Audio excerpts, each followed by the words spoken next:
Segunda de Pedro, capítulo 3. Segunda de Pedro, capítulo 3, versos 9 y verso 10.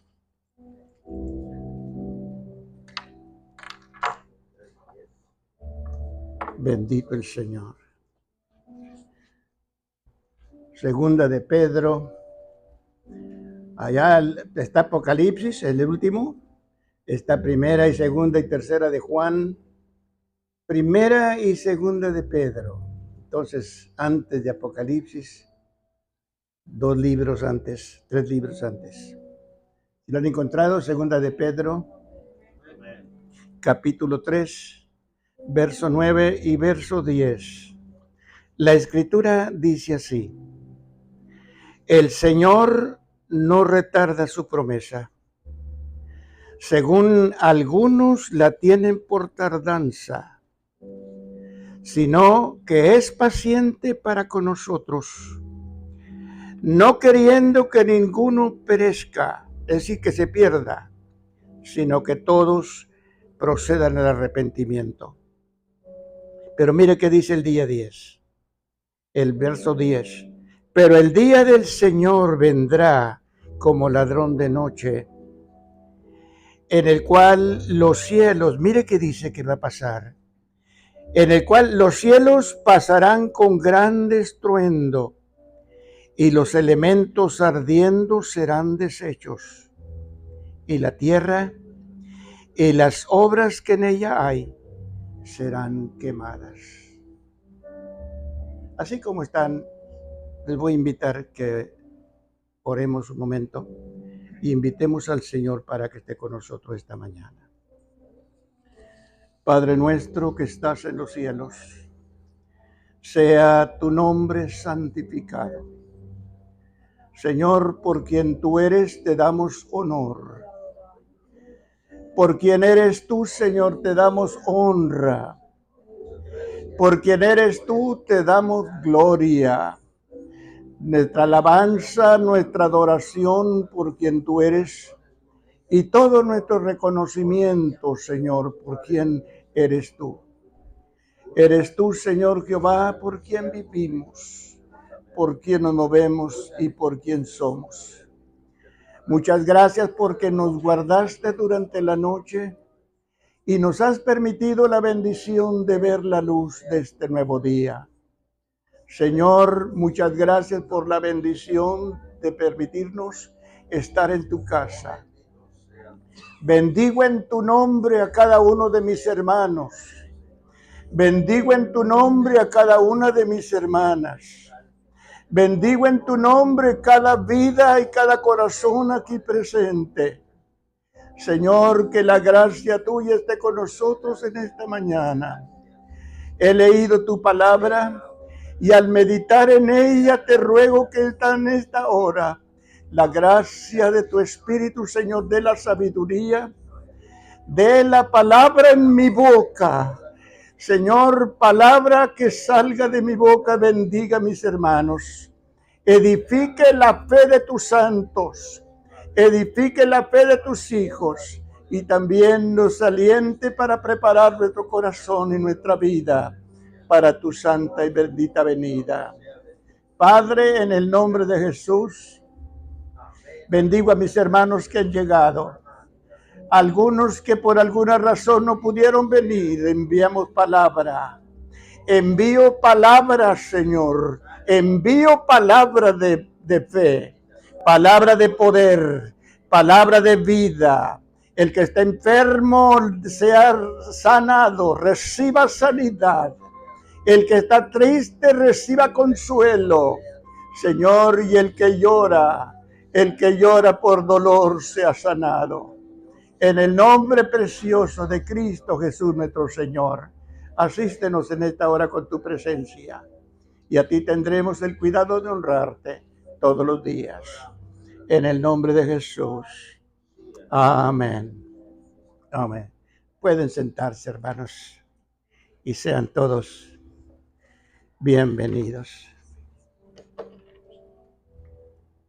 El día del Señor va a ser el tema de esta mañana. Mis hermanos, lo cierto y lo breve que está para suceder el día del Señor debe motivarnos a cada creyente a poner en orden nuestra vida y tratar de vivir preparados para el momento cuando el Señor venga a levantar a los que son suyos. Es importante para todos los creyentes en la fe de Cristo que entendamos lo que enseña la palabra del Señor, lo que enseña la palabra de Dios, lo que enseña la Escritura respecto al regreso del Señor Jesucristo y los acontecimientos del fin de los tiempos. Desde los días de los apóstoles, la iglesia del Señor, hermanos, ha sufrido contratiempos. La iglesia del Señor ha sufrido persecuciones. La iglesia del Señor ha sufrido apostasías, gente que se ha regresado del camino del Señor y a veces algunos hasta agarraron otras doctrinas. Ha sufrido falsos profetas y ha sufrido también burladores. En este capítulo 3 de Segunda de Pedro, el apóstol Pedro, hermanos, advierte a los creyentes que en los postreros días, quiere decir en este tiempo, porque cuando los apóstoles hablaron hace 2000 años y hablaron para los últimos tiempos, para que son los días en que estamos viviendo en este tiempo. Vendrán tiempos peligrosos, vendrán falsos profetas y vendrán también falsos maestros que para apartar a los creyentes de la verdad presentarán terribles argumentos contra la verdad bíblica respecto al regreso de Jesucristo nuestro Señor. Pero, mis hermanos, no importa lo que opinen los falsos maestros, no importa lo que opinen los burladores, como un hombre que anduvo aquí hace algunos años atrás. Gracias a Dios que se murió. Y no me alegro porque se murió, me alegro porque el Señor lo quitó de en medio para que no hiciera tanto daño como hizo. Se apellidaba Turcidor. En su Biblia de la Reforma, yo tengo la Biblia de la Reforma. No sé cómo la compré, pero ahí apareció en la casa. Y tengo que haberla comprado yo, pero de alguna manera se quedó escondido. El escritorio que tiene mi esposa, donde mi esposa estudia, donde se sienta, ahí tiene una cavidad y ahí se fue quedando ese comentario. Y un día mi esposa me dijo, ¿ya viste esta Biblia? Le digo, no. Y no supe ni cómo, si lo compré, no sé cuándo la compré ni dónde la compré, pero tengo que haberla comprado yo. Y en la Biblia de la Reforma, en su doctrina, es el reino ya. Quiere decir, afirman que Satanás está atado. En esa Biblia dice, ahí dice cronológicamente, dice que Satanás está atado y Cristo está reinando aquí en la tierra por medio de la iglesia. Y hermanos, esa es una de las vil mentiras, la más vil engañosa y supuesta de sus mentiras. Eso que él dice está en la página 2199. Gracias al Espíritu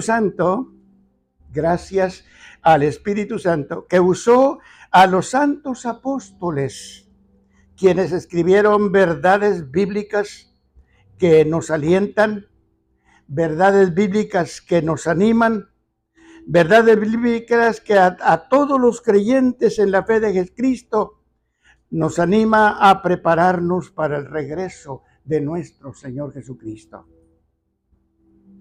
Venga lo que venga a este mundo.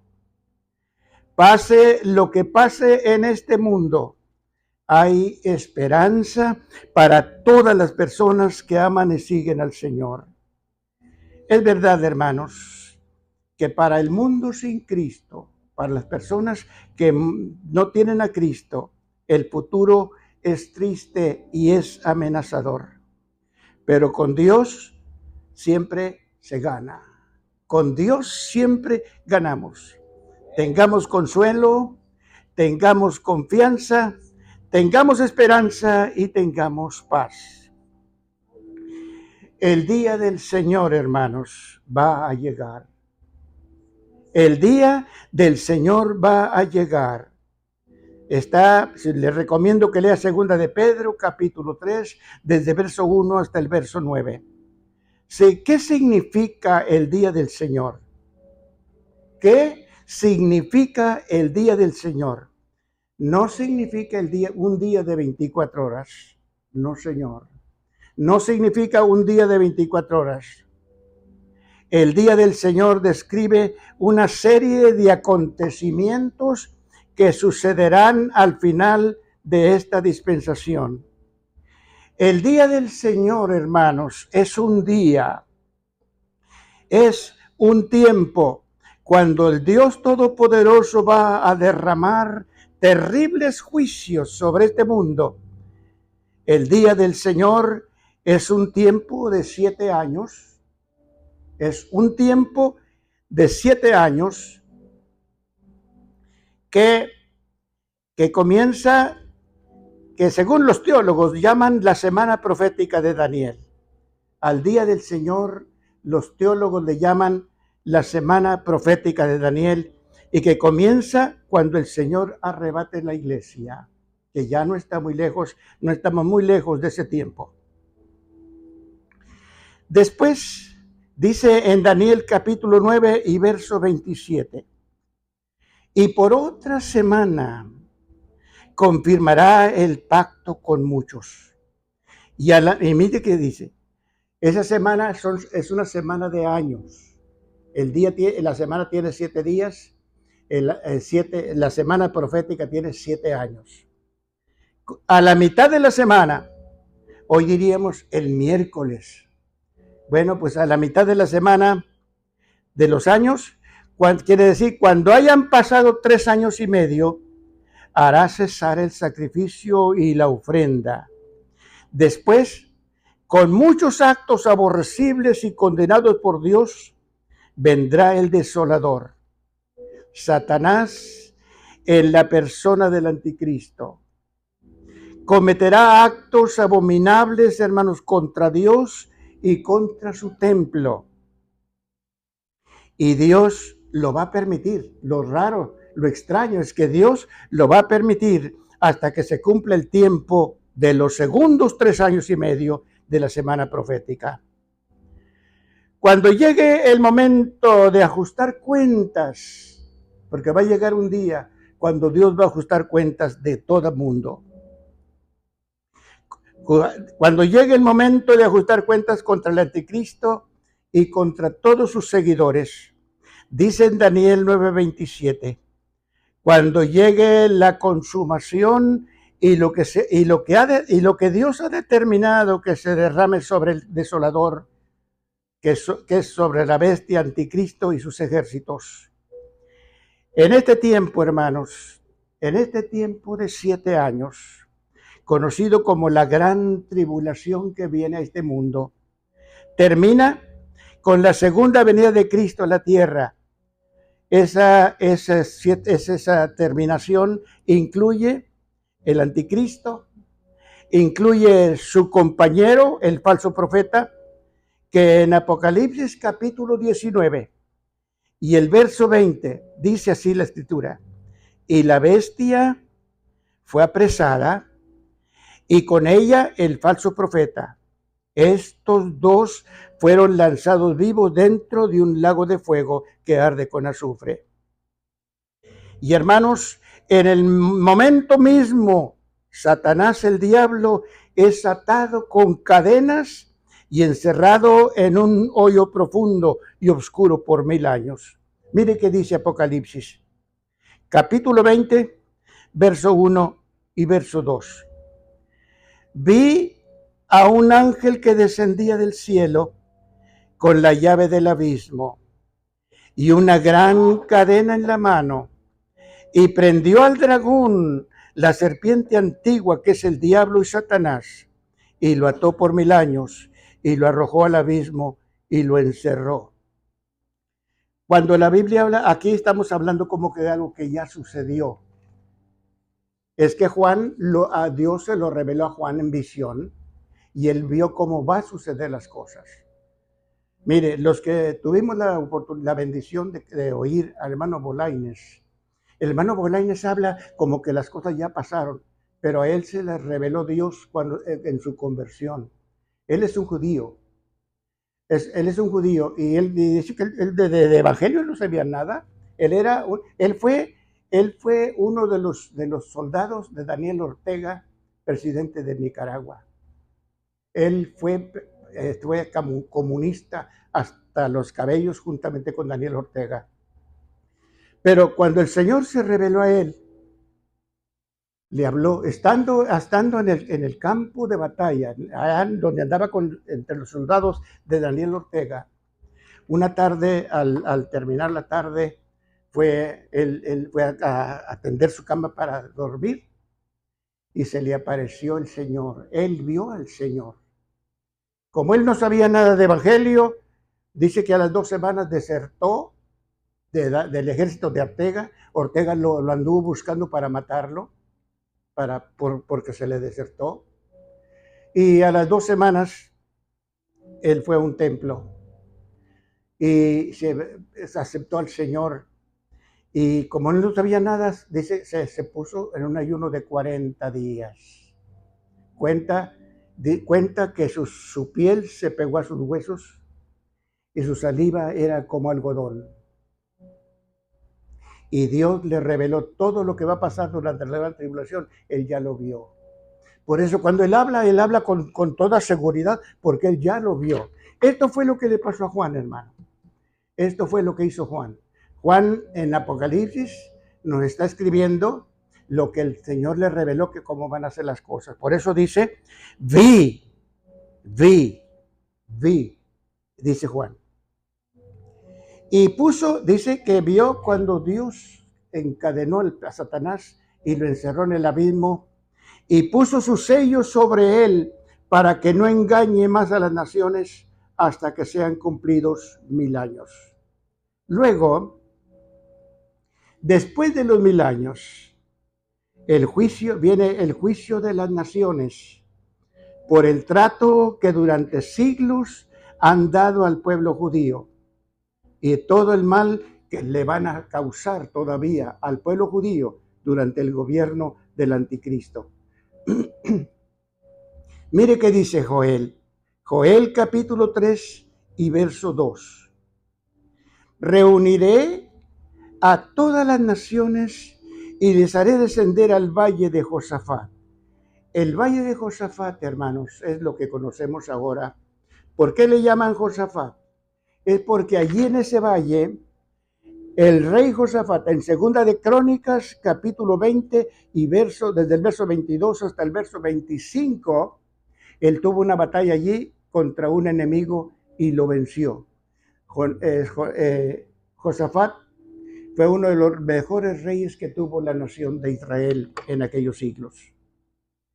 Entonces, los reuniré en el valle de Josafat y allí dice, entraré en juicio con ellos. Mire qué dice, a causa de mi pueblo y de Israel mi heredad, a quien ellas esparcieron entre las naciones y repartieron mi tierra.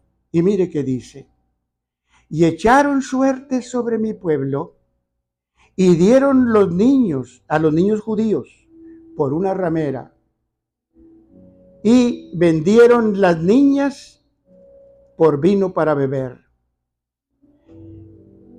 En este juicio, al terminar este juicio, viene el establecimiento del reino universal de Jesucristo por 1000 años en la tierra. Esto es futuro y lo estamos esperando. En Apocalipsis capítulo 20, el verso 6 dice, bienaventurado el santo, el que tiene parte en la primera resurrección. La primera resurrección es la resurrección de la iglesia, el arrebatamiento de la iglesia, y al final del milenio, los que el Satanás va a matar por negarse a marcarse. Yo recomiendo a alguien que no conoce a Cristo, entréguese a Cristo, porque si le toca vivir en esos días, va a ser muy duro. El gobierno del anticristo durante esos 7 años, que todavía no tardan mucho en comenzar, cuando Cristo arrebate la iglesia, comienza ese reinado. Y Satanás va a marcar la gente. Lea Apocalipsis capítulo 13, ahí está todo. La gente que se niegue a adorarlo, va a pagar con su cabeza. Los van a degollar. Entonces, terminado este juicio, viene el establecimiento del reino universal del Señor Jesucristo por 1000 años en la tierra. Dice Apocalipsis 26, bienaventurado el santo, el que tiene parte en la primera resurrección, el rapto y luego los mártires al final de la tribulación. Estos serán sacerdotes de Dios y de Cristo y reinarán con él 1000 años. La frase, hermanos, confirmará el pacto con muchos. En Daniel 9:27 se refiere al anticristo, el futuro gobernante del nuevo orden mundial. Mire que todo el mundo está esperando ese orden mundial, pero no se imaginan lo que viene. Hace muchos años, no hace, algunos años, un líder de un país latino, en una reunión de las Naciones Unidas, se levantó y dijo, señores, necesitamos un gobierno mundial que nos gobierne.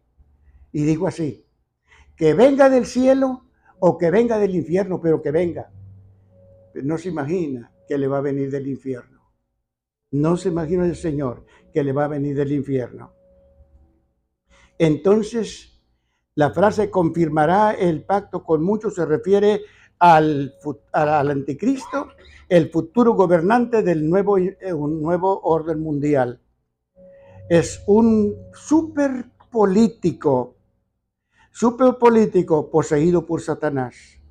En Primera de Juan, capítulo 2, y en el verso 18 se llama anticristo.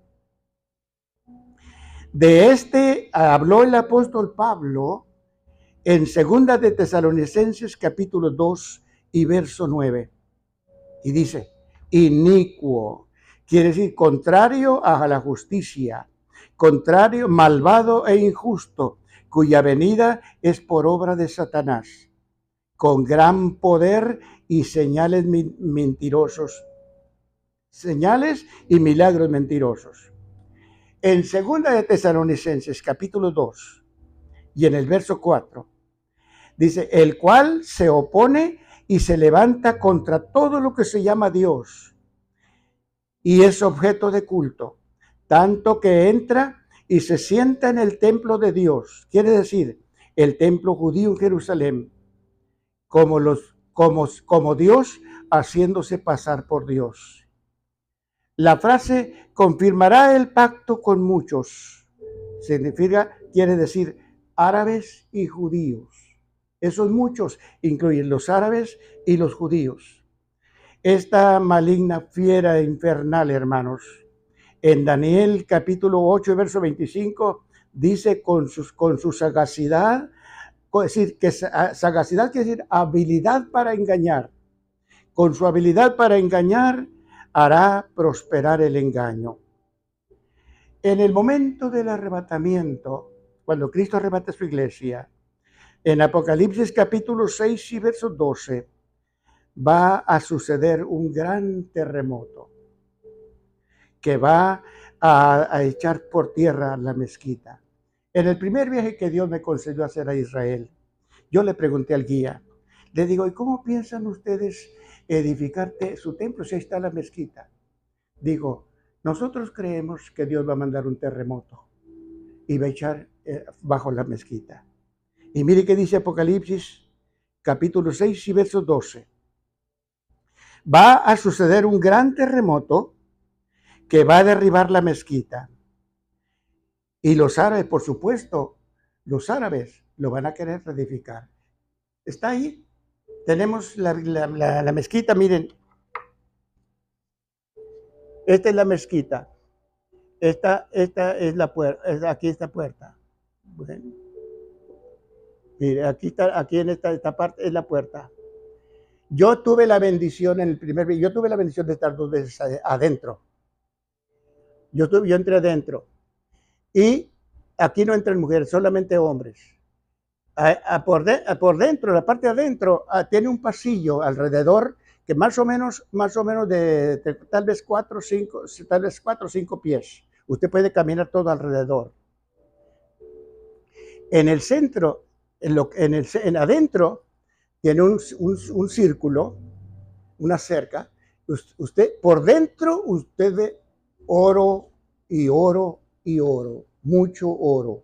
Esta es adoración, aquí adoran los árabes, es de adoración árabes, pero fue sobre el lugar donde estuvo el templo judío. Entonces adentro, en el mero centro, hay una piedra, tiene una piedra blanca hermosísima, hermano. Usted la mira. Y según los judíos, se cree que en la piedra esa fue donde Abraham hizo el altar para ofrecer el sacrificio a Isaac. Y los árabes dicen que de esa piedra Mahoma subió al cielo. Así que los dos están. Ustedes ven arriba el techo, es lámina galvanizada bañada en oro. Todo está bañado en oro. Y adentro usted ve oro por todas partes.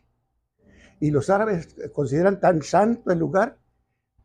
Nos dijeron, usted puede dejar el dinero ahí, su bolsa afuera para entrar, y no se atreven a robárselo, porque consideran un lugar muy santo. En este último viaje que fuimos Obed y yo pensaba que íbamos a entrar. Yo iba ilusionado porque yo pensaba que íbamos a entrar adentro. El guía nos llevó, hermanos, en un mosaico bueno, yo no sé por qué aquí no trabaja la luz. Miren, aquí ando, pero la luz, pero no puedo indicarles. En uno de esos mosaicos está el trono de Satanás. Tristemente. Y Satanás, cuando los judíos entren al templo, edifiquen su templo, el Satanás va a entrar y se va a sentar allí. Pues ya está el trono allí. En uno de esos mosaicos está el trono de Satanás, la figura, la persona. Entonces, cuando el Señor arrebate su iglesia, va a haber un terremoto y va a echar abajo en la mezquita. ¿Ustedes creen que los árabes no van a querer reedificarla? Seguro que sí, pero los judíos están esperando ese momento para edificar su templo. Y mientras que no tengan la autoridad, no lo van a poder hacer. Entonces entra lo que estábamos leyendo. Engañará a la mitad de la semana, engañará a muchos. Entonces, hermanos, a los judíos, primero, como el terremoto va a echar abajo la mezquita, los árabes van a querer edificarla. Pero dice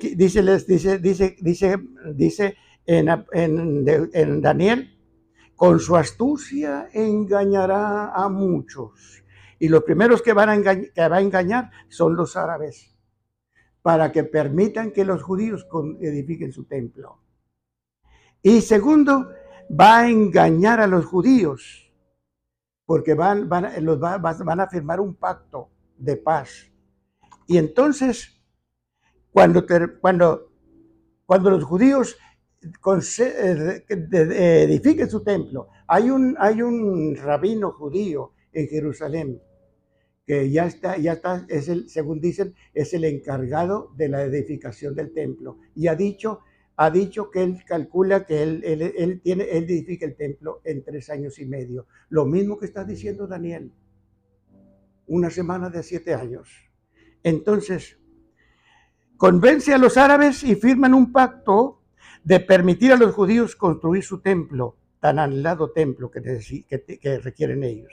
Y a los judíos los va a engañar y va a firmar un pacto con ellos, asegurándoles la libertad de construir su templo.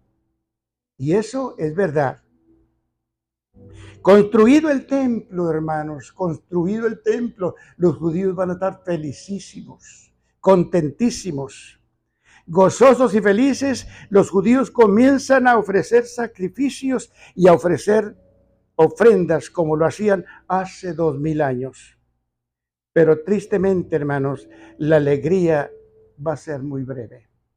La alegría de los judíos va a ser muy breve. Mire qué dice Daniel 9:27.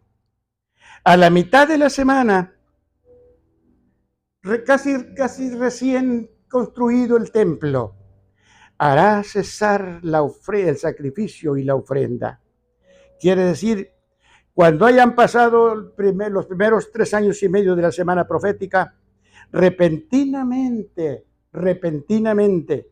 el anticristo entra al templo judío, se quita la máscara y les enseña, les muestra quién verdaderamente es. El mismo Satanás encarnado en aquel gobernante aparentemente bueno.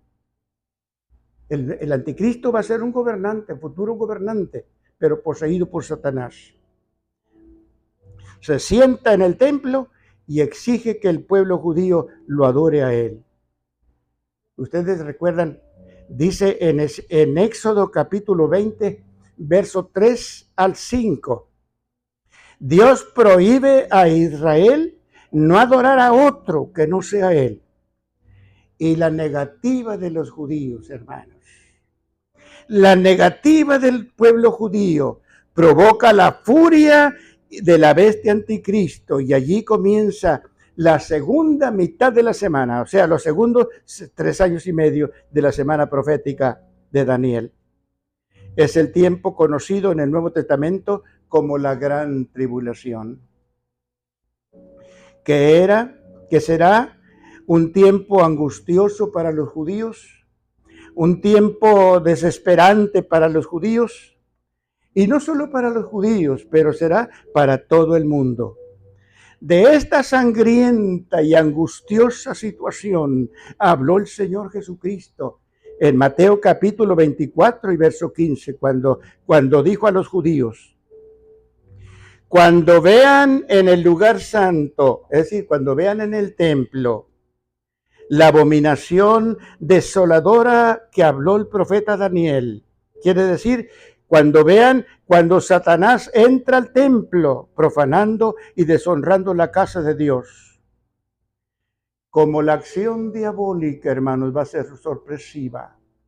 Como la acción diabólica va a tomar por sorpresa a los judíos.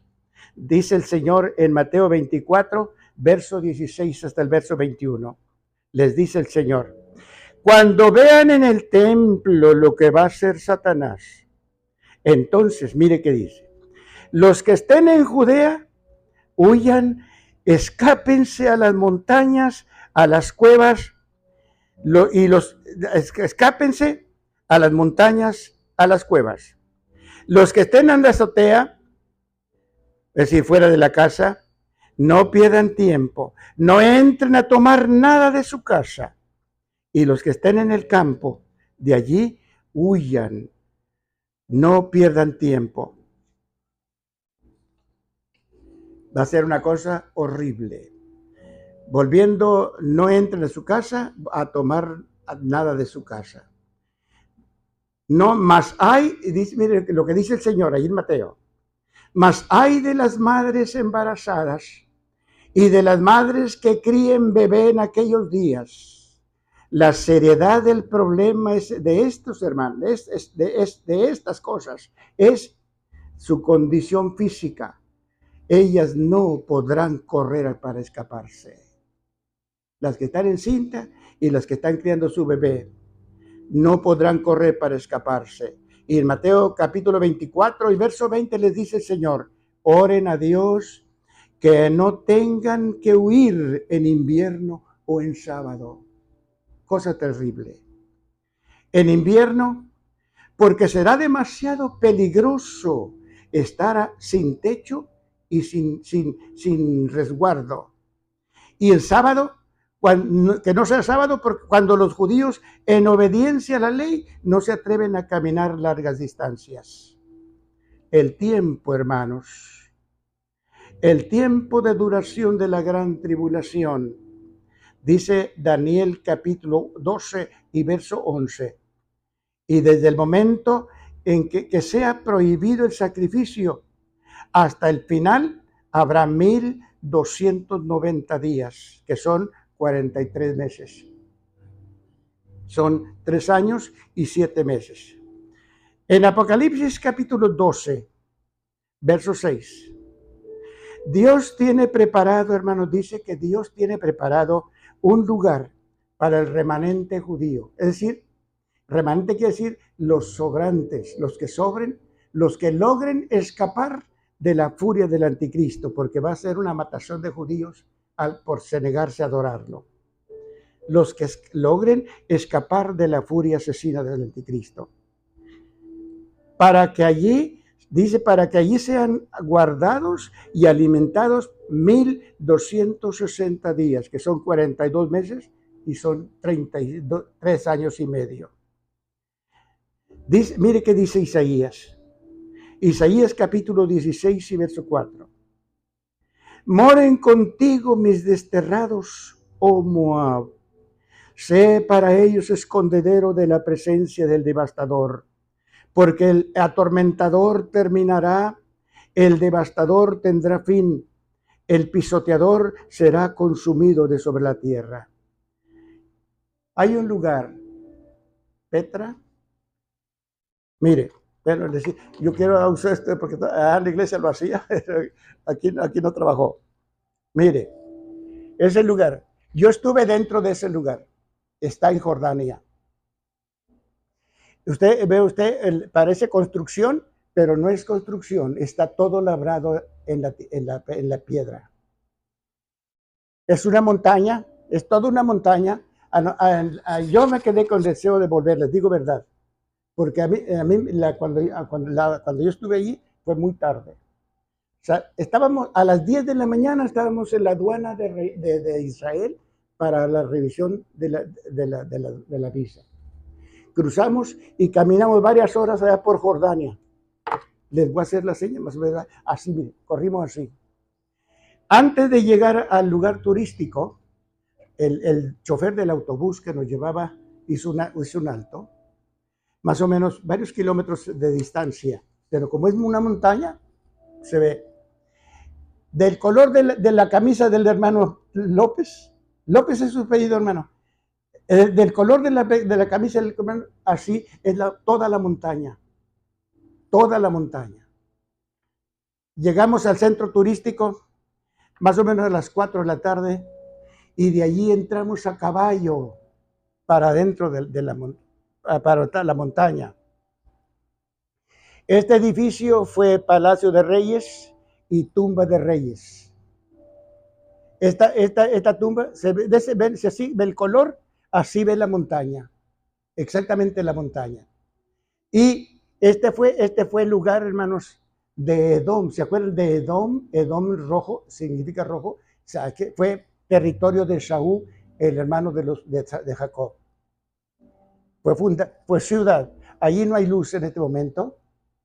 Así que yo nomás, iba a la entrada, cuando usted entra a la montaña, va para abajo y las piedras van para arriba. Dicen que las piedras tienen 250 metros de altura. Y yo solamente vi este edificio, yo entré adentro, ya anduve dentro. Estuve dentro. Arriba, si viéramos por la montaña, usted ve allá arriba las montañas, los agujeros, son las cuevas donde la gente vivía. Arriba. Y yo no sé cómo vivían allí, no me pregunto, pero esa fue ahí. Se cree ¿Por qué nos llevaron allí? Porque se cree que allí, durante la gran tribulación, Dios va a esconder a los judíos, los que se escapen de la espada del anticristo.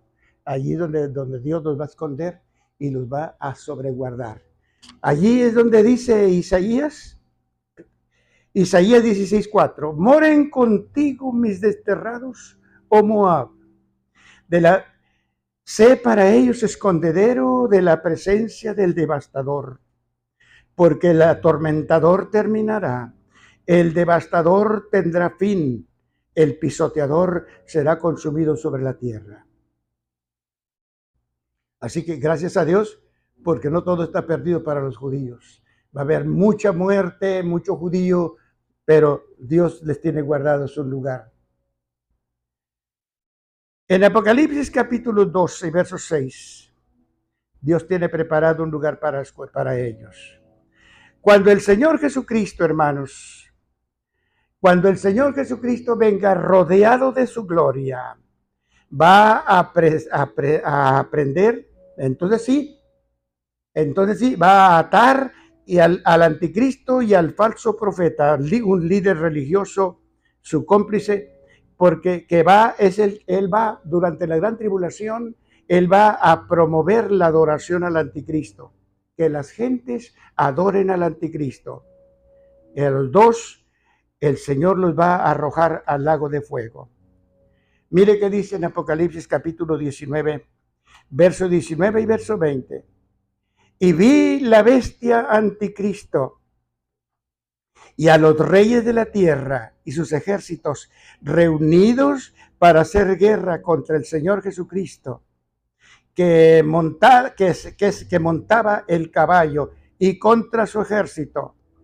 El anticristo, hermano, una persona tan hábil, tan inteligente para engañar, pero tan tonto. Muy hábil para engañar, pero tonto, porque quiere pelear contra Dios. Pero así lo van a hacer. Va a organizar ejércitos del mundo y para pelear contra Dios. Pero sorpresa de sorpresas, la bestia anticristo fue apresada y con él el falso profeta. Estos dos fueron lanzados vivos dentro de un lago de fuego que arde con azufre. Y los demás, es decir, los dirigentes, los líderes y los ejércitos, quiere decir los reyes y sus ejércitos, fueron muertos por la espada. La espada, ustedes saben, en la Biblia, en Efesios capítulo 6 y verso 12, dice que la Biblia es la espada del Espíritu. Cuando aquí habla de la espada en la boca del Señor, quiere decir el poder de la palabra en la boca de Dios, en la boca del Señor Jesucristo que montaba el caballo. Y mire qué dice, y todas las aves se saciaron de las carnes de ellos. En los propósitos de Dios, hermanos, en los propósitos santos de Dios, todo está bien ordenado y está bien programado. Hace aproximadamente 2600 años, Dios anunció que Él tiene preparado un gran banquete para las aves de rapiña y para las fieras del campo. Mire, no lo tiene para nosotros. No, el banquete que vamos a tener nosotros va a estar en el cielo, pero aquí en la tierra, Dios ya tiene preparado un banquete, ya tiene ordenado un banquete en grande. Dice que, pero a las aves de toda especie y a las fieras del campo les va a decir, dice en Ezequiel, les recomiendo que lea Ezequiel capítulo 39, verso 17 al 20. Le dice, y tú, hijo de hombre, así ha dicho Jehová el Señor, di a las aves de toda especie y a todas las bestias del campo, júntense y vengan, reúnanse de todas partes a mi víctima que sacrifico para ustedes. Un sacrificio grande, un banquetazo tremendo pero y dice dónde va a ser. le dice el lugar, dice sobre los montes de Israel, y comerán carne y verán sangre. Los versos 18, 19, Ezequiel 39 y verso 20. Y se saciarán sobre mi mesa de caballos, de jinetes y de todos los hombres de guerra, dice el Señor Jehová. Satanás va a engañar las naciones y las va a juntar allá para pelear contra Israel, para acabar con Israel, a borrarlo. Pero no se imaginan lo que Dios les tiene preparados. El banquete. En Apocalipsis capítulo 16 y verso 16 dice, y los reunió en el lugar que en hebreo se llama Armagedón, que se llama, y los reunió en el lugar que en hebreo se llama Armagedón, es el Valle de Megido, está por allí, a ver si lo encontramos. Ahí está. Esto que ustedes ven allí, hermano, es un inmenso valle. Tiene muchos, tiene kilómetros y kilómetros de largo y de ancho. Allí, en esa parte, aquí no se ve, pero si usted vaya desde aquí, esto blanco que usted ve aquí, no trabajó, ni modo. En eso blanco que usted ve allí, es el monte de Megido. Ahí están unos altares de los de Cananea, de los tiempos bíblicos. Están también las caballerizas de Salomón. Están las canoas donde comían los caballos, que Salomón tenía su ejército. Nosotros anduvimos allí varias veces, por lo menos 4 veces. Ahí sobre. Pero el valle es inmenso. En esa reunión, hermano, en ese valle va a ser la gran batalla, la última guerra de los siglos. Lo que acabamos de leer en Apocalipsis, allí donde Satanás va a reunir los ejércitos de todo el mundo. Dice en Apocalipsis 16, y los reunió en el lugar que en hebreo se llama Armagedón. En Jueces capítulo 4 y 5, en Jueces capítulo 6, en Jueces capítulo 8, en Jueces capítulo 9, 8 y 9, en Jueces capítulo 7 y en 1 Samuel 31, hermanos, allí en ese inmenso valle, hubo muchas guerras. La primera, allí fue la batalla de Débora, la famosa Débora, y Barak, el capitán del ejército de Israel, contra Sísara, capitán del ejército de un rey cananeo. Y Dios les dio la victoria allí a Débora y a su capitán. En Jueces 7, aquí fue la batalla de Gedeón contra el ejército cananeo de Madián, y la victoria que Dios le dio también fue total. Dice en Hebreos, en Jueces 7:25. En 1 Samuel 31, aquí fue también donde la guerra de Saúl contra los filisteos, y Saúl fue herido y también murió Saúl y sus hijos en manos de los filisteos. Y en 1 Samuel capítulo 31 y verso 6 dice, así murió Saúl aquel día, juntamente con sus hijos y su escudero y todos sus hombres. Así fue. Allí, este valle, hermano, es inmenso. A ver si yo encuentro aquí. Yo me acuerdo que puse, aquí dice, aquí le llevo las medidas. En este valle será la última batalla de todos los siglos. Aquí va a ser la última guerra, hermanos. Será la guerra más sangrienta de toda la historia, porque el mismo Satanás, en la persona del anticristo, va a engañar a todos los gobernantes de la tierra para que envíen sus ejércitos para guerrear contra Dios, el Dios que le dio la vida. ¿Sabe usted que Satanás es un ser, un ángel criado, igual que nosotros? Pues terco y tonto, quiere pelear todavía contra Dios. En Apocalipsis capítulo 14, verso 20 dice, y fue pisado el lagar. El lagar, ahora, allá en la iglesia yo enseñé una vez lo que es un lagar. ¿Sabe que en aquellos tiempos, los tiempos bíblicos, se pisaba, el lagar le llamaban al lugar donde se pisaba la uva para sacar el jugo. Ahora lo hacen con máquina, pero en aquel tiempo era que se pisaba. Entonces, eso era el lagar le llamaban donde se pisaba la uva para sacar el jugo. Y fue pisado el lagar fuera de la ciudad, es decir, no en la ciudad, sino que la guerra va a ser en el valle.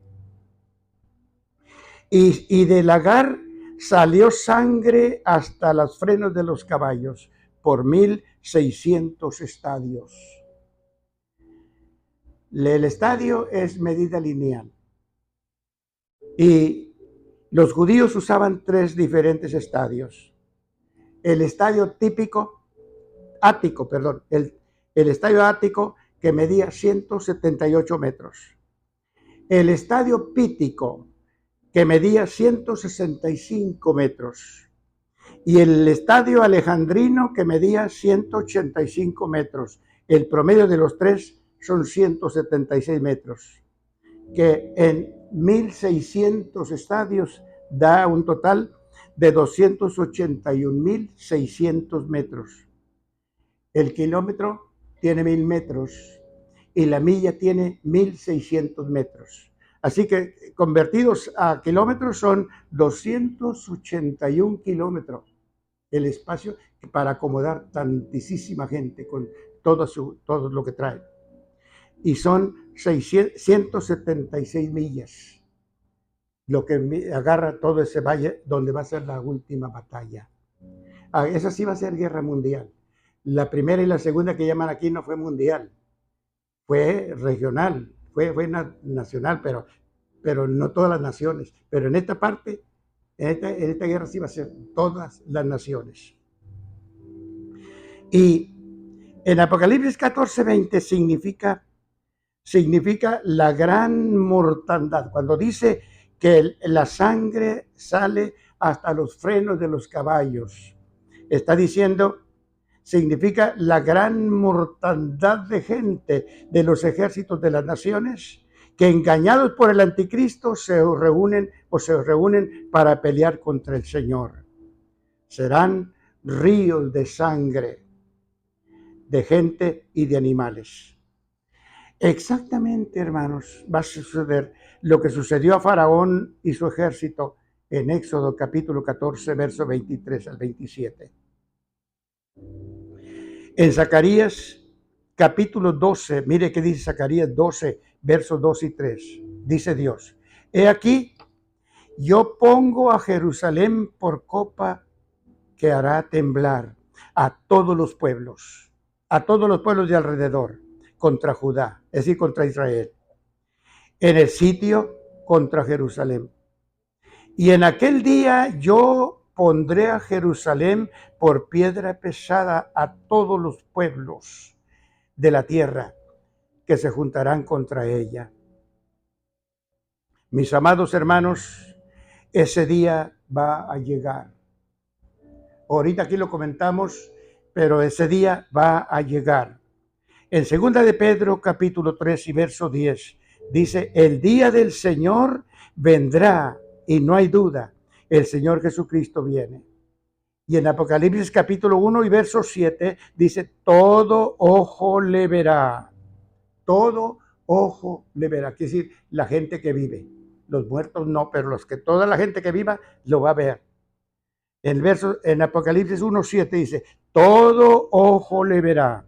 Y cuando venga, a todos será fácil identificarlo. ¿Cómo sabremos? ¿Cómo sabrán que es el Señor? Dice en Apocalipsis 19:16. Dice el Espíritu Santo. Y en su vestidura y en su muslo tiene escrito este nombre: Rey de Reyes y Señor de Señores. Mis hermanos, todos los acontecimientos profetizados en la Escritura, todos se cumplen. Absolutamente todos se cumplen. En el tiempo determinado y establecido por Dios, y nunca según el razonamientos o interpretaciones de hombres. Por eso, los famosos burladores se burlan de la venida del Señor, porque han fracasado en sus cálculos y en sus interpretaciones. En 2 de Pedro, capítulo 3, el verso 16 dice Pedro les llama indoctos a esas gentes, quiere decir ignorantes. En Mateo capítulo 22 y verso 29, el Señor Jesucristo dijo que hierran ignorando las Escrituras y el poder de Dios. En Lucas capítulo 21, verso 33, el Señor Jesucristo dijo: mis palabras no pasarán. Quiere decir, las promesas del Señor sobre el fin de los tiempos son ciertas y seguras, que son más seguras y más ciertas que la creación. En 2 de Pedro capítulo 3, el apóstol Pedro responde a la pregunta crítica y burlesca de los falsos maestros cuando dijeron, ¿dónde está la promesa de su venida? Nunca ha venido. Siempre te han estado diciendo y nunca ha venido. ¿Dónde está la promesa de su venida? No ha sucedido. Y en los versos 8 y 9, segunda de Pedro 3, Pedro expone, hermanos, las razones. ¿Por qué razón Dios ha retardado el cumplimiento de esa promesa de la venida visible de Cristo a la tierra? ¿Por qué razón el Señor ha tardado? La sabiduría del Espíritu Santo, hermanos, en Pedro, mire que no respondió, Pedro no le responde a los burladores. Pedro no le respondió a los burladores, esos no merecen respuesta. Pedro se dirigió a los falsos a los fieles creyentes en Cristo, para que no se dejen engañar de las sin razones de los falsos maestros. Les dice, en 2 de Pedro, capítulo 3, en el verso 8, les dice Pedro: mis amados, no ignoren esto, que para Dios un día es como 1000 años y 1000 años como un día. ¿Saben ustedes que en la eternidad no hay noche? Allá no hay noche, allá solamente es día. Así que yo tengo un amigo, no sé, últimamente yo no he sabido más de él, el hermano Eulalio Flores. Él nos platicó que él fue a un país donde nunca se hace noche. Dice, lo que suponía ser de noche, pues mi esposa y yo en el hotel viendo por la ventana, toda la gente durmiendo, era de noche, pero nunca hay noche, nunca hay negro, siempre todo es blanco. Y en la eternidad no hay noche. Allá en el cielo no hay noche. Y los que están viviendo allá, los que ya se nos fueron de nuestros hermanos, ellos allá no hay noche. Y cuando nosotros estemos allá con él, tampoco va a haber noche. No va a haber noche. Entonces, para Dios, 1000 años es igual que un día. Y un día igual que 1000 años. Porque en la eternidad no cuenta el tiempo. Allá no cuenta el tiempo. Allá no cuentan los años. Y la primera razón que da Pedro es que nada más Dios conoce los tiempos y las ocasiones cuando sucedan los acontecimientos que están profetizados. Así que muchos falsos que han hecho cálculos, yo me recuerdo, no hace mucho, algunos de ustedes se recuerdan, hubo una persona de aquí del Valle que hasta predicó que le vendieran las casas y le llevaran el dinero para ir por todo el mundo a predicar el evangelio, pero él no vendió la casa de él. Los hermanos, que la gente vendiera sus casas, le llevaran el dinero para irse por todo el mundo a predicar el evangelio, porque el Señor ya iba a venir en 1988, un falso profeta dio 88 razones por qué razón Cristo iba a venir en 1988. No sé si algunos de ustedes recordarán eso. Pero hubo una persona, ya no vive él, animando a la gente que vendiera su casa y le iba a vender, pero él no vendió la de él. Entonces, en Hechos capítulo 1 y verso 7, a los discípulos el Señor Jesucristo les dijo: los tiempos y las ocasiones Dios el Padre las ha reservado a su única autoridad. Mis hermanos, sin preocuparnos, haremos bien, sin preocuparnos nosotros. Haremos bien en dejar todo en las manos de Dios, pero eso sí, estar siempre atentos a sus señales. Atentos a sus señales. Todo predicador o profeta que dé fechas para la venida del Señor es un profeta falso. La segunda razón que da Pedro de la tardanza del Señor para la venida de Cristo, dice en el verso 9, capítulo 2 de Pedro 3. La promesa del regreso de Cristo, Dios la va a cumplir. La demora ha sido que Dios es paciente para con nosotros, porque Él no quiere que nadie se pierda, pero quiere que todos se arrepientan. El día del Señor va a llegar.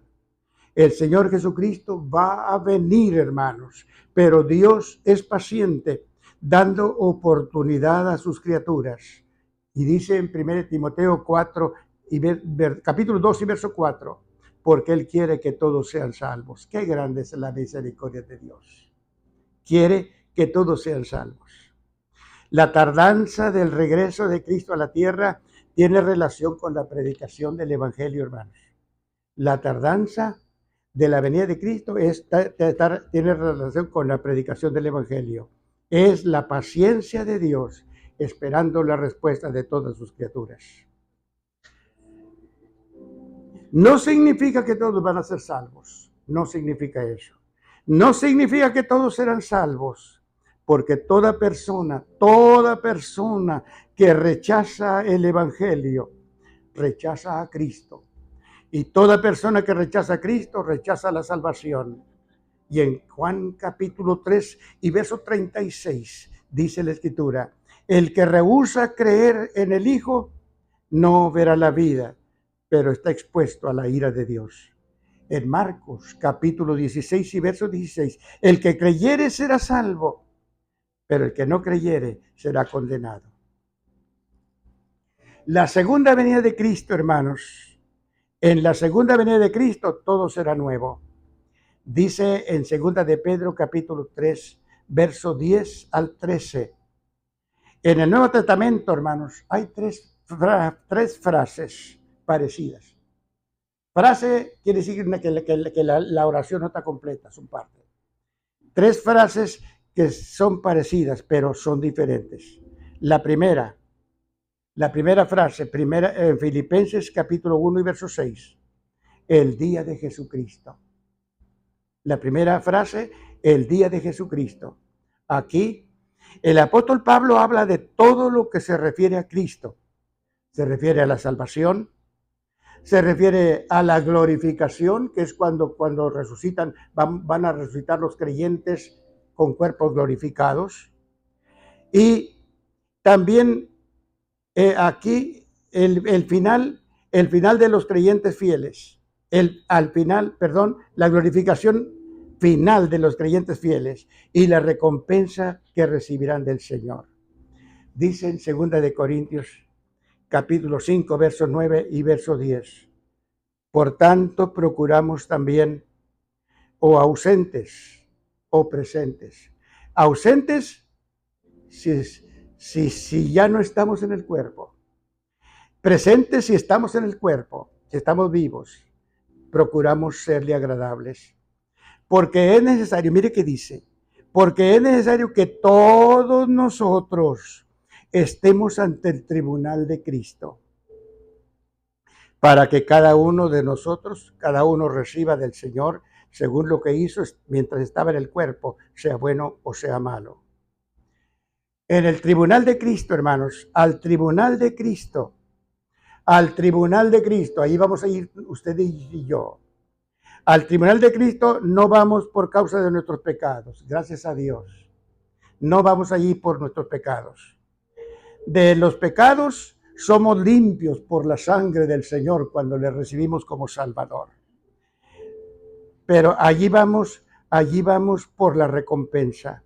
Y mire qué dice 1 de Corintios, capítulo 3, verso 13 al 15.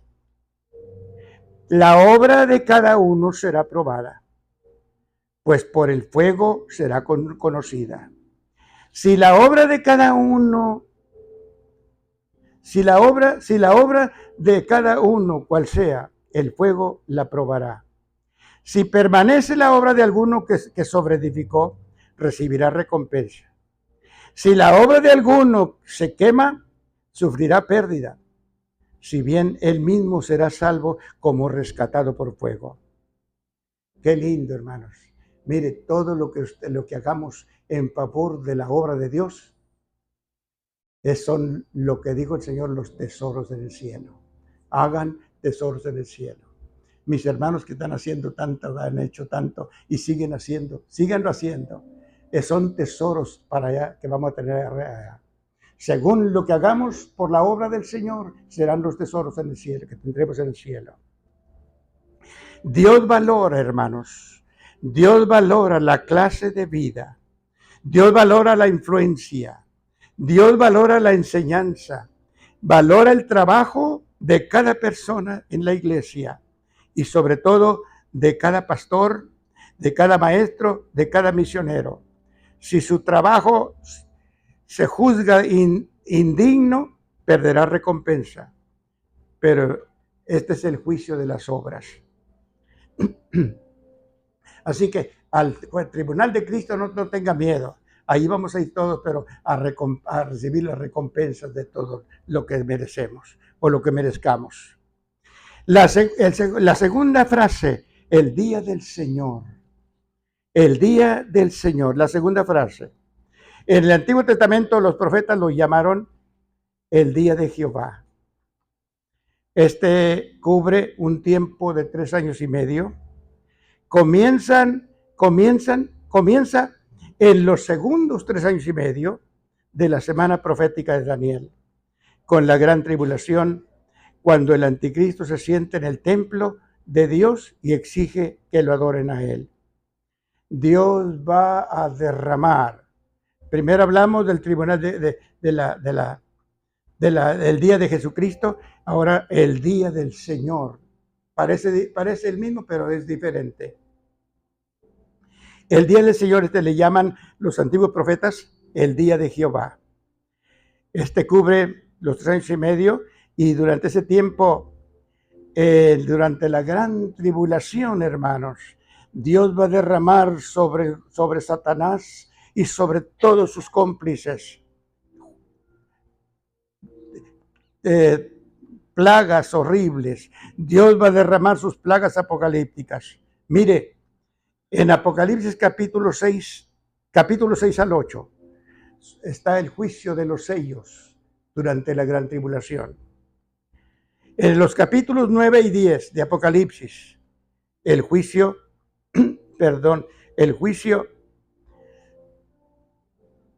de las trompetas. Y en Apocalipsis 16, el juicio de las copas. Juicios sobre el anticristo y la maldad humana. Y terminan con la aparición, esos juicios van a terminar con la aparición de Cristo Jesús en toda su gloria. Y el anticristo y su cómplice, el falso profeta, dice Apocalipsis capítulo 19, verso 20, los dos van a ser lanzados vivos dentro de un lago de fuego que arde con azufre. Y el diablo, que es el cerebro principal, en este momento, hermanos, no sé cómo el Señor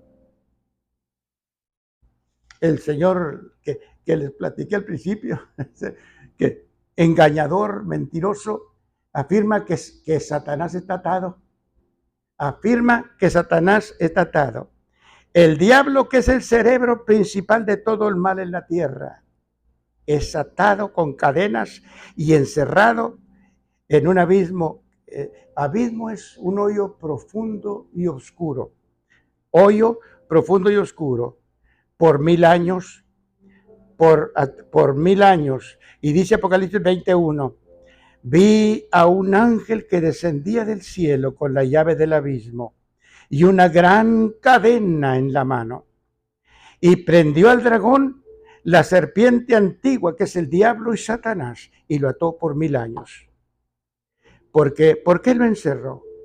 ¿Por qué razón encerró a Satanás por 1000 años? Dice Apocalipsis 23, para que no engañe más a las naciones hasta que se cumplan otra vez 1000 años. Estos significa el reinado mesiánico milenial de Cristo aquí en la tierra, como el Mesías Rey de Israel. Durante el reinado de Cristo, Satanás va a estar allá en el pocito. En Apocalipsis capítulo 20 y verso 6, dice, bienaventurado el santo, el que tiene parte en la primera resurrección. En la primera resurrección es el rapto de la iglesia. Y también al final de la gran tribulación resucitan los mártires que van a ser degollados, que les van a cortar su cabeza por el testimonio de Cristo. Esos van a resucitar al final de la gran tribulación. Y entonces todos juntos serán, dice, y serán sacerdotes de Dios y de Cristo y reinarán con él 1000 años. La tercera frase fue el día del Señor, el día de Cristo, el día del Señor, y este es el día de Dios. La tercera frase es el día de Dios. En segunda de Pedro, capítulo 3, verso 12, dice, esperando y apresurándonos para la venida del día de Dios, en el cual los cielos encendiéndose serán deshechos y los elementos siendo quemados se fundirán. El día de Dios, hermanos, el día de Dios comienza al final del milenio.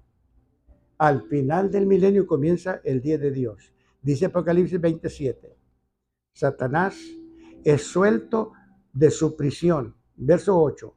Y saldrá para engañar otra vez a las naciones. Gog y Magog se representan todas las naciones del mundo. Y su espíritu rebelde contra Dios. Y el muy tonto, repito otra vez, astuto para engañar, pero tonto, todavía cree que puede vencer a Dios.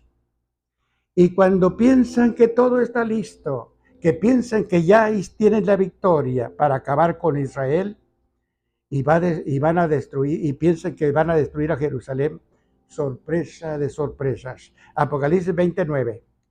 De Dios va a descender fuego del cielo y los va a destruir a todos. 20:10 de Apocalipsis. Y el diablo que los engañaba es lanzado al lago de fuego y azufre, donde están la bestia y el falso profeta, y serán atormentados día y noche eternamente. Ya para el final, la siguiente escena en el proceso del gran día de Dios es la resurrección de todas las personas que murieron y morirán todavía hasta mientras llegue el tiempo, que murieron y que morirán sin arrepentimiento y sin haber recibido a Cristo como Salvador. Y el juicio de ellos con el resultado final de la historia. Dice Apocalipsis 20, verso 11 hasta el verso 14. Y vi un gran trono blanco y al grande y justo juez sentado en él.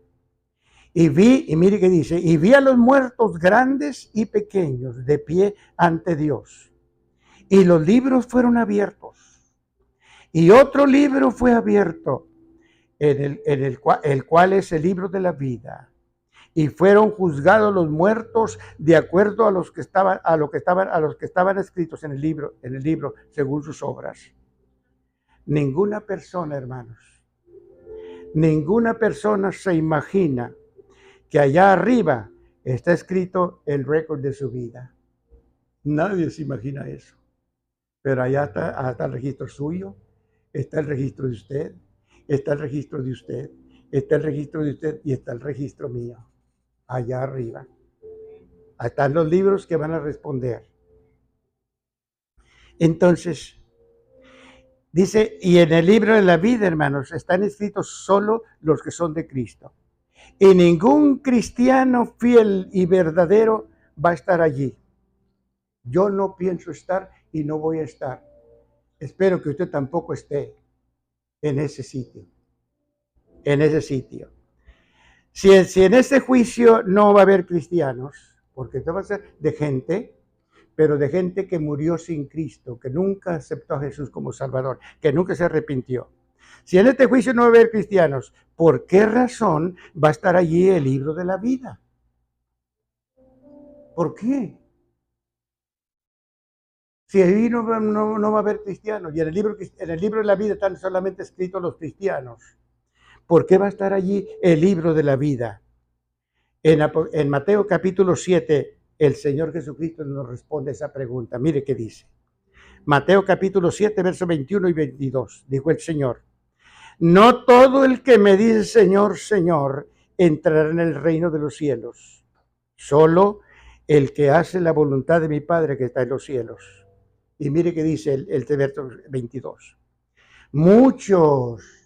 En ese juicio, muchos me dirán en aquel día: Señor, Señor, ¿no profetizamos nosotros en tu nombre?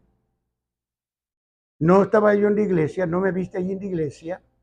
Yo oraba, yo hice milagros, yo hice prodigios, hice cosas grandes. ¿Por qué razón? No profetizamos en tu nombre. En tu nombre echamos fuera demonios. Y en tu nombre hicimos muchos milagros. ¿Por qué no estoy en el libro de la vida? Y en Mateo capítulo 10, verso 22, el Señor dijo: y serán aborrecidos de todos por causa de mi nombre, mas el que persevere hasta el fin. Al que persevere hasta el fin, este será salvo. Lo más posible, fueron los que le van a reclamar, fueron creyentes que fueron cristianos. Cuando nosotros llegamos aquí a Mission, había una tienda. Yo compraba ropa allí. Y un día un señor me pregunta, de los que me atendieron ahí: ¿usted quién es? ¿De dónde? ¿Qué aquí vive? Le digo: soy el pastor de la iglesia del Divino Redentor. Dijo: yo soy una oveja perdida. Había sido creyente, pero le había vuelto la espalda a Dios. Mucha gente así, hermano, ha muerto ya después de haberle dado la espalda al Señor, y eso le van a reclamar. ¿No te acuerdas que yo estuve ahí en la iglesia? ¿No te acuerdas que yo fui al templo? Que yo cantaba, que yo predicaba, que yo hice milagros. Y el Señor les va a decir, capítulo 7, verso 23 de Mateo: apártense de mí, hacedores de maldad. Nunca les conocí. Nunca les conocí. Estuvieron allí, pero no permanecieron. El asunto es permanecer hasta el fin. Hermanos, pase lo que pase, venga lo que venga, oigamos lo que oigamos, hay que mantenernos firmes, fieles al Señor, porque el Señor viene pronto. En Apocalipsis capítulo 20, verso 15, dice que el verso 13 de Mateo, de Apocalipsis 20, dice que el mar dio los muertos, la muerte dio los muertos, y el Hades dio los muertos. El mar va a entregar cuerpos, allí no hay almas. La muerte es el sepulcro. Los sepulcros, ahí en los sepulcros no hay almas, allí son cuerpos. Entonces, el mar y en los sepulcros van a dar cuerpos. El Hades es el infierno, ese va a dar las almas. Entonces, las almas salen, se vuelven otra vez a encarnar en sus cuerpos para comparecer ante el juicio del gran trono blanco. Apocalipsis 20:15. Y el que no se halló inscrito, cuando le van a reclamar, el Señor dice: pues vamos a ver, a lo mejor fueron borrados, A lo mejor fueron borrados. El que no se halló inscrito en el libro de la vida fue lanzado al lago de fuego. El día de Dios, hermanos, el día de Dios incluye el estado eterno, cuando Dios va a hacer una nueva creación. El día de Dios es cuando Dios va a hacer una nueva creación. Hace 2700 años. Hace 2700 años, Dios anunció por medio del profeta Isaías, en Isaías 65, verso 17, y en Isaías 66 y verso 25, cuando dijo, porque ustedes verán, la palabra, la frase he aquí, ya les dije a ustedes que quiere decir, se llama adverbio demostrativo. Adverbio demostrativo, quiere decir, ustedes verán, ustedes les voy a mostrar. Entonces, lo que dice ahí aquí yo escribo, porque ustedes verán que yo crearé nuevos cielos y nueva tierra. Y de lo primero, es decir, de todo lo que hoy conocemos, lo que hemos visto y lo que conocemos, no habrá memoria. 700 años después, hace 2000 años, después de Isaías, el Señor Jesucristo expresó lo mismo que dijo Isaías, con palabras diferentes. En Mateo capítulo 24 y verso 35 dijo el Señor, el cielo y la tierra pasarán, no son permanentes. En 2 de Pedro capítulo 3 y verso 10, los cielos serán deshechos y la tierra quemada. El nuevo mundo, hermanos, el nuevo mundo que esperamos según las promesas de Dios, hermoso, un mundo nuevo, santo, justo y eterno, como fue al principio de Edén. Requiere que Dios, para que haya un mundo así, requiere que Dios destruya primero el universo antiguo, que está maldito. El mundo está maldecido por causa del pecado. En Romanos capítulo 8 y verso 21 dice Pablo, porque también la creación misma será libertada de la esclavitud de corrupción a la libertad gloriosa de los hijos de Dios. En 2 de Pedro, capítulo 3 y verso 13, dice Pedro, nuevos cielos y nueva tierra. La promesa de un universo nuevo, hermanos. La promesa de un universo nuevo está anunciada en el Antiguo Testamento, en el Salmo 102, verso 25 y verso 26. Y dice, tú fundaste la tierra y los cielos son obra de tus manos. Ellos pasarán como vestidos envejecerán y serán mudados, serán cambiados. La palabra nuevo significa diferente de lo viejo. En el mundo nuevo, hermanos, no habrá tinieblas. En el mundo nuevo no habrá tinieblas, porque allí no habrá noche. No habrá sol, ni luna, ni estrellas. Dice en Apocalipsis capítulo 21 y verso 23, porque la gloria del Dios la ilumina, y el Cordero, que es Cristo, es la lumbrera. Tampoco habrá mar. En el viaje que hicimos, yo me quedé maravillado. En este último viaje que hicimos con Obed que hice con Obed, 2015, yo me quedé asombrado, hermanos. Fuimos a Grecia, hermanos, y todo lo que vi es agua. Todo lo que vi es agua. Agua para todas partes. Y como que es una línea una tira de tierra en medio de los mares. Para allá agua, para acá agua. Agua, agua, agua, agua en todo lo que vimos de Europa. Entonces, no habrá mar. Al iniciar el capítulo 21 de Apocalipsis, Satanás, sus demonios, el anticristo y el falso profeta y todas las personas de todos los tiempos que murieron sin Cristo están en el lago de fuego. El universo entero, como hoy lo conocemos, ha sido destruido y Dios creará un nuevo universo que será la morada eterna de los redimidos. Ustedes y yo y todos los creyentes en Cristo vamos a vivir en un mundo nuevo, en una tierra nueva y en un cielo nuevo donde mora la justicia. El cielo y la tierra que hasta ahora conocemos, dice segunda de Pedro, capítulo 3, verso 13, 3:10 al 13, son destruidos y reemplazados por un nuevo cielo y una nueva tierra, que será el universo eterno. Capítulo 21 y verso 1 de Apocalipsis, el mar no existe más. Desde que Dios creó el mundo, hermanos, desde que Dios creó el mundo hasta hoy, dicen los geógrafos son los que estudian el estudio de la tierra, la formación de la tierra. Dicen que las 3/4 partes de la superficie de la tierra es agua.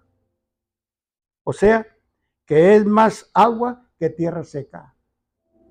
Nosotros aquí vivimos en todo lo que conocemos, pues gloria a Dios. Hay gente que no conoce el mar, nunca lo ha visto.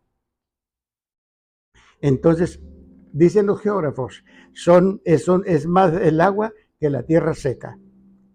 En Apocalipsis capítulo 21 y verso 2, termino con esto, dice Juan, y yo vi la santa ciudad, la nueva Jerusalén, descender del cielo nuevo a la tierra nueva.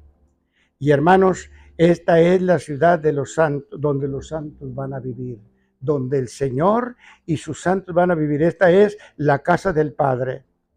En Juan capítulo 14, verso 2, esta es la ciudad capital del cielo, el lugar de santidad perfecta. Y todos los santos redimidos por la sangre del Señor Jesucristo, vamos a vivir con Cristo en la casa del Padre. Y la última pregunta, ¿cómo será la ciudad? ¿Cómo será la ciudad? Dice en Apocalipsis capítulo 21 y verso 16, es cuadrada. La ciudad es cuadrada. Lo largo y lo ancho son iguales. Lo largo, lo alto y lo ancho son iguales. 12,000 estadios. 12,000 estadios, aproximadamente 400 millas. Mire, de aquí a Houston son 368. Así que todavía más allá de Houston, la ciudad en cuadro. Por eso dijo el Señor, hay lugar para todos. Hay lugar para todos. Hay lugar para todos. Una ciudad. Así que no se preocupe. No va a haber elevador. ¿Cómo le irán a hacer para subir? Los que les toque arriba. A mí me va a tocar abajo. ¿A dónde? ¿Cómo le van a hacer para subirse? No va a haber necesidad, hermanos. Somos como los ángeles. Nomás volamos de un lugar a otro, como los pájaros, como las aves. Así seremos. Dijo el Señor que seremos como los ángeles. Dijo el Señor que seremos como los ángeles. Así que mantengamos, hermanos, mantengamos firme nuestra fe del Señor.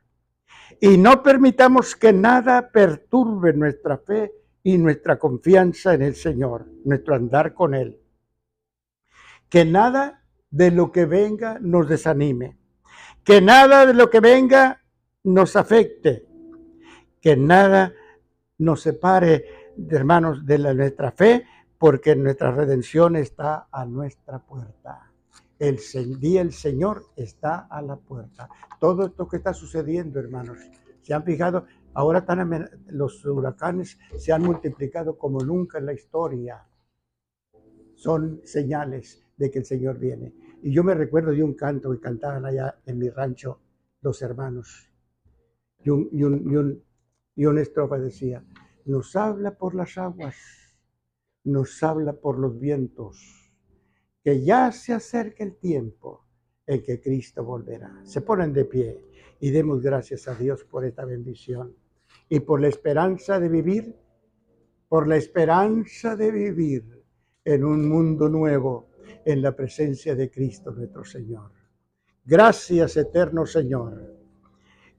Hasta estar en tu presencia te damos muchas gracias. Te honramos, Te glorificamos y te bendecimos. Y gracias por tu santa palabra. Señor, gracias por tu santísima palabra. Gracias por tu santísima palabra, Señor, y la guianza de tu Espíritu, la luz de tu Espíritu que nos asegura que estamos en la fe, que estamos en la verdad. Ayúdanos a permanecer en la verdad, que nada nos perturbe. Cúbrenos con la sangre de Cristo. Cúbrenos con la sangre de Jesús. Cúbrenos con la sangre del Calvario. Y guárdanos bajo tus alas protectoras. En el nombre precioso de Cristo nuestro Señor. Amén. Gracias a Dios.